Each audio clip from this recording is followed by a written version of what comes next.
உங்களுக்கு பெயர்கள் தெரியும். தருமன், பீமன், அர்ஜுனன், நகுலன், சகாதேவன். 5 பேர். 5 பேருக்குமா ஒரு மனைவி இருந்தா. அவ பேரு திரௌபதி. துருபதன் மகள், அதனால் திரௌபதி. பாஞ்சால தேசத்தின் இளவரசி, அதனால் பாஞ்சாலி. அவளுடைய இயற்பெயர் கிருஷ்ணை, கருப்பழகி. கிருஷ்ணம் அப்படின்னாலே கருப்புன்னு அர்த்தம். அவ பேர் கிருஷ்ணை. 5 பேர் பிளஸ் 1 6 பேர் காட்டுல போய்கிட்டு இருக்காங்க. என் வாழ்க்கையை மாற்றிய ஒரு வாசிப்பு இது.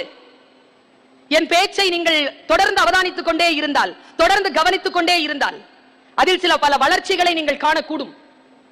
10 ஆண்டுகளுக்கு முன்னால் நான் வேறாக இருந்தேன். 10 ஆண்டுகளுடைய பயிற்சியில் நான் வேறாக வந்திருக்கிறேன். அதற்கு காரணம் அந்த வாசிப்பிற்குள் நின்று நான் என்னை உணர்ந்து கொள்வதுதான்.